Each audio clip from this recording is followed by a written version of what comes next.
सबको जय मसीह की। प्रभु के अधिपवित्र नाम की स्तुति प्रशंसा हो कि फिर से होने के बाद नए साल के तीसरे महीने के तीसरे इतवार के दिन प्रभु के पवित्र चरणों पर आने में, प्रभु की आराधना स्तुति प्रशंसा करने में परमेश्वर हमें सहायता मदद किया। इसके लिए मैं परमेश्वर को धन्यवाद देता हूँ। हमें परमेश्वर ने जीवितों के देश में रखा। इस सुबह का वक्त देखने में परमेश्वर ने सहायता किया।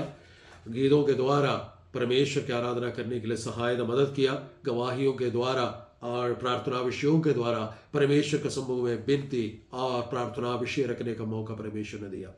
अब हमारे पास ये समय आया है कि हम परमेश्वर के पवित्र कलाम से कुछ बातों को सीखे, जाने, पहचाने और सप्ताह भर परमेश्वर की आत्मा से प्रेरित होकर, एनर्जेटिक होकर हम परमेश्वर के सम्मुख में एक जयवंत मसीह जीवन बिता सके। आज सुबह का वक्त परमेश्वर हमसे बातचीत करना चाहते हैं। ये फिलिप्पियों का पत्र 3 अध्याय उसका 20वां पद से। हम में से प्रत्येक व्यक्ति, ज्यादातर लोग इस वचन को मुंह जबानी भी याद रखे होंगे। हमारे लिए परिचित वचन है। इस वचन के अंदर से परमेश्वर कुछ खास बातें, कुछ खास संदेश मेरे लिए और आपके लिए इस सुबह का वक्त देना चाहते हैं। सो मैं चाहूंगा कि आप में से कोई भी एक जना फिलिप्पियों का पत्र उसका 3 अध्याय उसका 20वां आयत को पढ़कर मेरी मदद कर।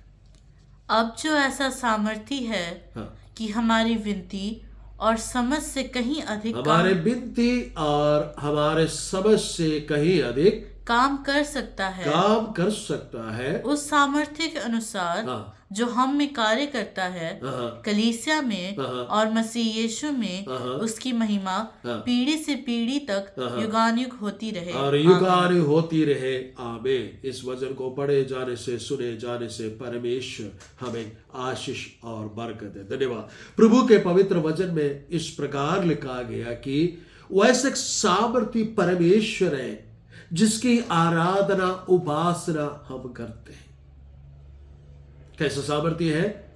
वो हमारे विनती से, हमारे मांगने से और हमारे समझ से, हमारे सोच से परे होकर हमारे लिए सामर्थ्यशाली काम करते हैं। सुबह का वक्त पवित्र आत्मा से होकर मैं आपसे कहना चाहता हूं, यदि आज आप मेरी इस आवाज को सुनते हैं, परमेश्वर का वचन की ओर से परमेश्वर के आत्मा आपसे योग बात करना चाहते हैं, जिसकी उपासना, आराधना, स्तुति, प्रशंसा आप करते हैं, वो प्रभु यीशु मसीह जो राजाओं का राजा है, जो प्रभुओं का प्रभु है, वो काल्वरी क्रूस पर कीलों से जड़कर मरकर आपके और मेरे विरोध में लिखे तमाम लेख को बिठाकर शैतान और उसकी सेनाओं को वहां से खींचकर नीचे डालकर, उसे गिराकर, उससे पतित कर कर उसके ऊपर उस जय जयकार का ध्वनि सुनाए वो परमेश्वर है। उतरा ही नहीं, उसे कुल्लम कुल्ला तमाशा हुआ बनाए वो परमेश्वर है। वो ऐसा सामर्थ्य है और हमारे शत्रु को,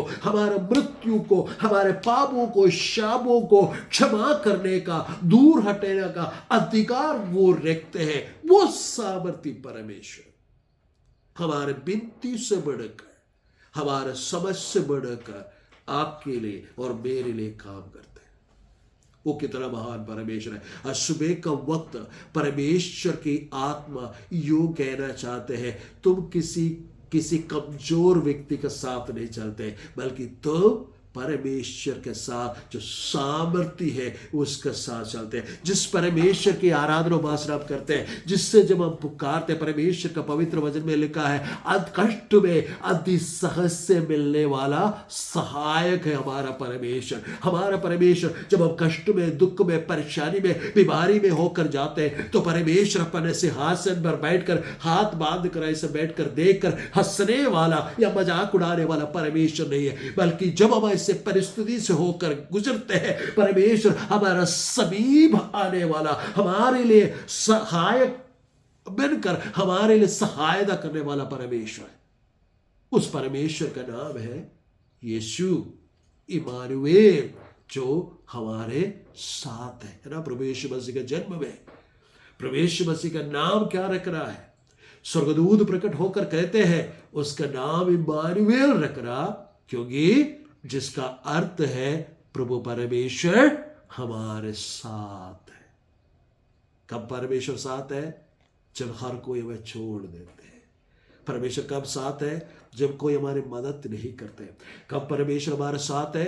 जब हमें लगता है कि हम अकेला है, जब तब परमेश्वर हमारे साथ है। जब हम कर्ज में होते हैं, जब हम कष्ट में होते हैं, जब हम परेशानी में होते हैं, जब कोई हमारे बात समझने वाले नहीं होते, जब हमारे बात कोई सुनने वाला नहीं होते, तब परमेश्वर हमारे साथ चलते हैं ना।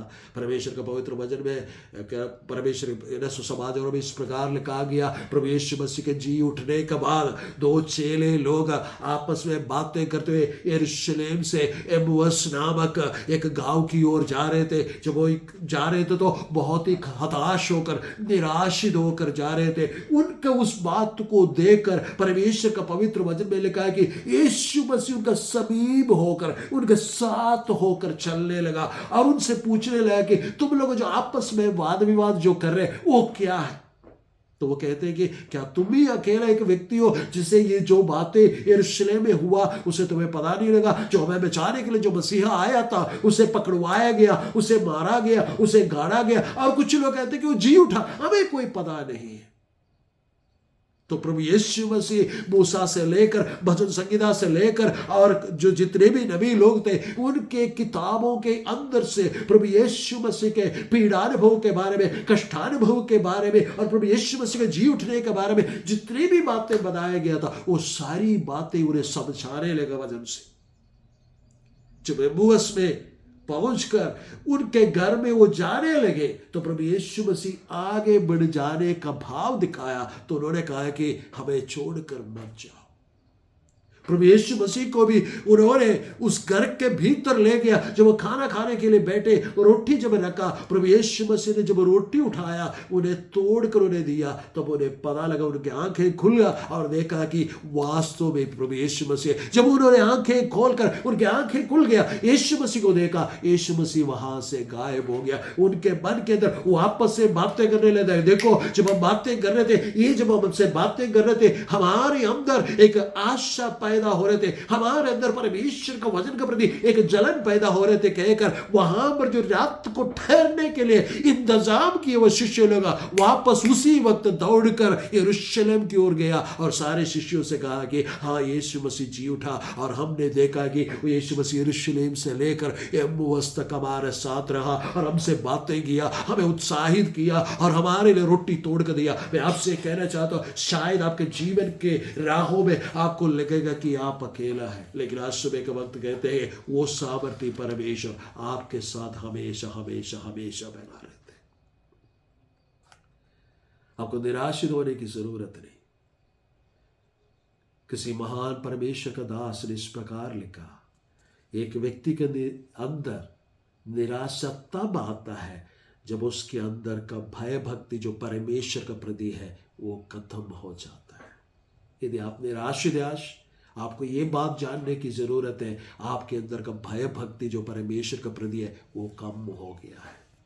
जब आप भय भक्ति में परमेश्वर का साथ बढ़ेंगे तो परमेश्वर का पवित्र वचन में लिखा है कि निराश आपके जीवन में कार्य नहीं कर सकते, क्योंकि परमेश्वर का पवित्र वचन में जब हम रोमियो का पत्री पढ़ते हैं वहां पर लिखा गया कि अब्राहम ने आशा के विरोध में आशा किया। जहां पर निराशा की बात थी उसके विरोध में उसने आशा की कि जिस परमेश्वर ने मुझे बुलाया, जिस परमेश्वर ने मुझे छुटकारा दिया, जिस परमेश्वर ने मुझे अलग किया, जिस परमेश्वर ने मेरे साथ वायदा किया कि मैं तुम्हें एक बड़ी छाती बनाऊंगा, वो जरूर अवश्य ऐसा करेगा। आज मुझको और आपको ये बात विश्वास करने की जरूरत है। जितने भी वायदे की बातें परमेश्वर ने आपसे की आज तक, जब से लेकर प्रभु यीशु मसीह को आपने ग्रहण किया, वो सारी बातें पूरा करने वाला परमेश्वर है, क्योंकि वो सामर्थ्यशाली परमेश्वर है। हमारा परमेश्वर का समान सामर्थ्य कौन है?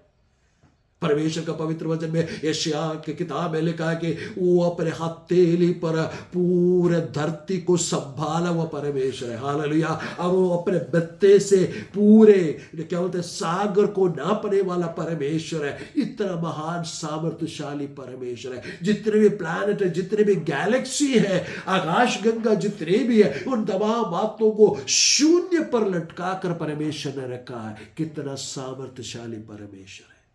हमारा परमेश्वर प्रभु यीशु मसीह जो 38 साल से बीमार पड़ा हुआ व्यक्ति को देखकर बहुत दिनों से यह ऐसा पड़ा है बोलकर उसके पास जाकर उसे चंगा करने वाला सामर्थी परमेश्वर है, विनती से बढ़कर कार्य करने वाला परमेश्वर है ना, हमारे विनती से बढ़कर कार्य करने वाला परमेश्वर। जब हम लूका रहे सुसमाचार पढ़ते हैं वहां पर एक व्यक्ति के विषय में लिखा गया याइरस के विषय में, है ना। एक बार प्रभु यीशु मसीह के पास याइरस आते हैं और कहते हैं कि प्रभु यीशु मसीह आप कृपया करके मेरे घर चले, क्या करना है, मेरे बेटी बीमार है, उसे चंगा करो। प्रभु यीशु मसीह जब उसे चंगा करने के लिए जा रहे होते हैं तो भीड़ में से एक स्त्री निकल कर आती है ना, वो उसका वस्त्र को छू लेती है, वो चंगा हो जाती है। 12 साल से 18 साल से जो भी परेशानी उसके जीवन में था वो सारी चीजें खत्म हो जाती है ना, वो ठीक हो जाती है। 12 साल से जो परेशान था, लेकिन रास्ते में आगे जब ये अद्भुत कार्य देखने के बाद आगे जब स्टेप रखते हैं तो क्या होता है, याइरस का दास दौड़ कर आते हैं और कहते हैं अभी गुरु को परेशान मत करो क्योंकि तुम्हारा बेटी मर गई है।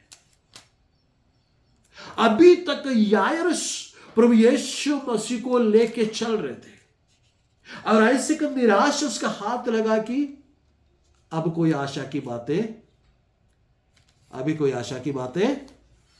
नहीं बची। वहां पर प्रभु यीशु मसीह याइरस से कहते हैं घबराओ मत, तुम्हारी बेटी मरी नहीं बल्कि सोई है। वहां तक याइरस प्रभु यीशु मसीह को लेके आया, लेकिन उस क्षण से प्रभु यीशु मसीह उसको लेके गया, उसका घर जाता है। घर जाने के बाद सिर्फ पत्रोस, यूहन्ना और याकूब का अपने संग लेते हुए, याइरस और याइरस का पत्नी को साथ लेते हुए जहां पर उस लड़की को लिटाया हुआ था वहां पर पहुंच जाते। वहां पर जितने भी लोग थे उन तमाम लोगों को बाहर करते हैं और उस लड़की से कहते हैं उठ जा। उठकर बैठकर बातें करने लगती है। विनती से बढ़कर काम करने वाला परमेश्वर। विनती किए मेरे बेटी को चंगा करे, लेकिन वो बीच रास्ता में बेटी मर गई, निराशा हाथ लगा। लेकिन मेरा परमेश्वर जो संग रहने वाला सामर्थ्य परमेश्वर ने क्या किया, उसे अधूरा छोड़ा नहीं, उसका अकेला छोड़ा नहीं। रास्ता में छोड़कर परमेश्वर मसीह ने बोला नहीं अब मुझसे काम नहीं होकर के परमेश्वर मसीह ने नहीं कहा, बल्कि कहा कि वो मरी नहीं बल्कि सोई है। इसलिए हम गीत भी गाते हैं कि मर गई थी याइरस की वो बेटी, खुदा ने उस पर निगाहे करम किया।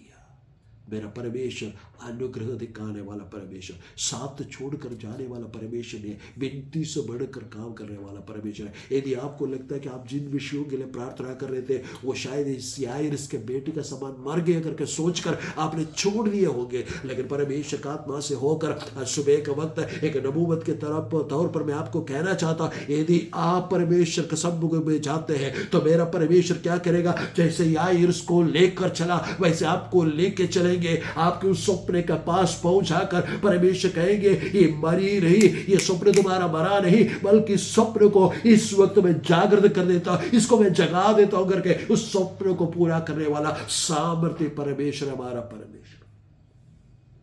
पुराना नियम में एक व्यक्ति का 2 पत्नियां थी, है ना, हन्ना और पेनीना। हन्ना को पहले शादी करके लाया था उसका पति ने, लेकिन पुत्र ना होने की वजह से क्या किया, पेनीना के साथ शादी कर लिया। पेनीना का शादी करके पेनीना के पुत्र हुए, बेटे हुए, बच्चे हुए, और क्या करने लगा, पेनीना हमेशा इसको सताने लगा। वो सतावट वो झेल नहीं पाया। कई बार अपने पति से बातें की है कि देखो ये ऐसे कर रहे, तो पति ने क्या बोला, क्या मैं तुम्हारे लिए 10 बेटों से बढ़कर नहीं है, तुम चिंता मत करो।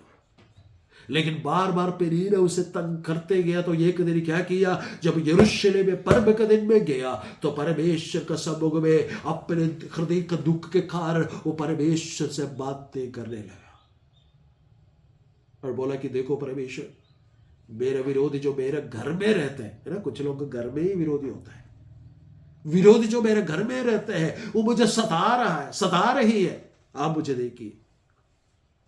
परमेश्वर का पवित्र वचन में लिखा है कि उस समय के महायाजक एली आकर कहने लगा कि तू मदिरा पी रखी है। उसने बोला नहीं, मेरा हृदय के वेदना से मैं परमेश्वर से बातें कर रही हूं। एली कहते जो भी परमेश्वर से तुमने मांगा तुम्हारे लिए पूरा हो जाएगा। वो चली जाती है, परमेश्वर एक पुत्र दे देते हैं। दूध जब छुड़ा लिया, उससे दूध पीना छुड़ा लिया तो उसे लाकर वो मंदिर में उसे अर्पित करते हैं। हमें सारे घटना पता है। उसने एक संतान मांगा सिर्फ अपने घर में खिलाने के लिए, लेकिन उस संतान को परमेश्वर ने क्या किया? इस्राएल में ऐसा कोई भविष्यद्वक्ता को किसी ने आज तक नहीं देखा। वो परमेश्वर के लिए याजक भी था, वो परमेश्वर के लिए नबी भी था, वो परमेश्वर के लिए महान आश्चर्य कर्म करने वाला लोगों के लिए, इसराइल लोगों के लिए न्यायी भी था। ऐसे 3 दिन औदा संभालने वाला कोई व्यक्ति इसराइल में आज तक पैदा नहीं हुआ। एक मां ने सिर्फ अपने लिए एक छोटा सा बालक मांगा, छोटा सा बिनती, परमेश्वर ने बिनती से बढ़ करके। हालेलुया। आज मैं आपसे कहना चाहता हूं, आपके बिनती शायद आप छोटी बातों के लिए, छोटी छोटी बातों को लेकर आप परेशान होते होंगे। उस छोटी बात को यदि परमेश्वर का सम्मुख में लाकर बिना परेशान किए परमेश्वर के सम्मुख में जब उपस्थित करते हैं तो परमेश्वर क्या करेगा? आपका समझ से परे परमेश्वर कार्य करेगा। जो परमेश्वर कार्य करेगा वो आप कभी भी समझ नहीं पाएंगे। इसीलिए भजन संगीता लिखने वाले इस प्रकार कहते हैं, जो परमेश्वर की ओर से हुआ ये हमारे आंखों के लिए आश्चर्यजनक बात है, जो कभी हो ही नहीं सकता था। परमेश्वर ऐसे ऐसे सामर्थ्य है कि ऐसे ऐसे कार्यों को मेरे और आपके जीवन में आज से करने लगेंगे, क्योंकि परमेश्वर ने आपको बुला लिया। परमेश्वर के लिए आप बहुमूल्य है। इसलिए मेरे प्यारो, आज जब हम परमेश्वर की आराधना, स्तुति, प्रशंसा करने के लिए एकत्रित हुए हैं, परमेश्वर का वचन मेरे लिए और आपके लिए यो है। परमेश्वर यो कहते हैं, मैं सामर्थ्य परमेश्वर हूं, तुम्हारे विनती से बढ़कर तुम्हारे समझ से पहले मैं काम करूंगा। हमारा परमेश्वर का समझ वहां से शुरू होता है जहां हमारा समझ खत्म होता है। हमारा परमेश्वर का सामर्थ्य काम वहां से शुरू होता है जब हम काम करने के लिए लायक नहीं रहते, हमारे पास कुछ नहीं रहता है। शायद आप सोचते हैं कि मैं तो अभी कुछ भी करने के लायक नहीं, है ना। बाइबल के अंदर यहोशू सब लोगों को सारे देश विभाजित करके दिया। सामने एक पहाड़ था, वो पहाड़ को हासिल करना था। यहोशू ने सब लोगों से पूछा कौन जाएगा वो पहाड़ को हासिल करेगा। तो एक बंदा वहां खड़े होकर कहते कालेब, कहता है कि मैं बेशक शरीरी रूप से बुजुर्ग हूं, लेकिन अभी भी मेरे अंदर परमेश्वर ने सामर्थ्य डाला है, वो पहाड़ को मैं कब्जा कर सकता। जब यहोशू का किताब पढ़ते वचन में जब हम देखते हैं कि जो कालेब जाकर उस पहाड़ को भी अपने वश में कर लिया। मेरा बोलने का मतलब ये कि शायद आप सोचते हैं कि मेरा समय, अब तो मैं बुजुर्ग हो गया, मैं कुछ नहीं कर सकता करके भी सोचते होंगे। मुझे ऑनलाइन देखने वाले मैं आपसे कहना चाहता हूं, आपका उम्र परमेश्वर के सामने कोई मायने नहीं रखते। परमेश्वर आपके जीवन के द्वारा काम करना चाहते हैं, क्योंकि सामर्थ्य परमेश्वर है। आपने जो भी विनती परमेश्वर का सम्मुख में रखा, उससे बढ़कर मेरा परमेश्वर कार्य करने वाला है। एक बार कलीसिया के पासवान पतरस को पकड़कर जंजीर में डालकर जेल में डाल दिया। मैं ये बोलकर बंद करना चाहता हूं, कलीसिया एक मन होकर उनके लिए प्रार्थना की और कहा कि प्रभु ने छुड़ा लीजिए। पतरस क्या कर रहे हैं? पतरस अंदर पहरों के बीच में सोए हुए, आराम से सोए हुए। जो परमेश्वर पर भय रखते हैं, परमेश्वर का भय भक्ति में जो जीवन जीते हैं, उन्हें निराशित होने की जरूरत नहीं, आशा रखकर आराम से सो सकते हैं। क्योंकि परमेश्वर जब आप सोते हैं तब भी परमेश्वर कार्य करते हैं। ये बात याद रखना, जब आप सोते हैं तब भी परमेश्वर कार्य करते हैं। परमेश्वर महान महान आश्चर्य कर्म कब करते हैं मालूम है? जब आप सोते हैं। आदम को हवा कब मिला? जब आदम सोया था। जब आदम सोया था। महान आश्चर्य कर्म परमेश्वर ऐसे करते हैं। पतरस को कब छुड़ाया? पत्रोस जब सोया हुआ था, यीशु मसीह कब जी उठा? जब सब लोग सो रहे थे। महान आश्चर्य कर्म वहां होते हैं जब हम सोते। परमेश्वर ना वैसा कार्य करते हैं। और क्या करते हैं? एक स्वर्गदूत उतर कर आते हैं, उसे वहां से ले जाकर जो कलीसिया जगह प्रार्थना कर रहे थे वहां छोड़ दिया। कलीसिया वो बात को ना सबसे पहले ग्रहण नहीं कर पाए कि पत्रोस ने छुटकारा पाया, पत्रोस को परमेश्वर ने छुड़ा लिया। मैं आपसे कहना चाहता हूँ, परमेश्वर ऐसा कार्य आपके जीवन में करने जा रहे हैं। आपने सोचा कभी छुटकारा नहीं हो सकता, लेकिन परमेश्वर कहते हैं कि मैं तुम्हारे लिए छुटकारा देने वाला परमेश्वर, मैं सामर्थ्य हूँ, मैं तुम्हें छुड़ाने वाला हूँ। ग्रहण करो, उसके लिए तैयार हो, क्योंकि परमेश्वर आपके जीवन में महान कार्य करने वाला है। क्योंकि वो परमेश्वर ऐसा सामर्थ्य है जो हमारे विनती से, समझ से बढ़कर हमारे लिए कार्य करते हैं, और उसका महिमा युगान युग बनी रहती है। आमीन। परमेश्वर इस पवित्र वचन के द्वारा मुझको और आपको आशीष और बरकत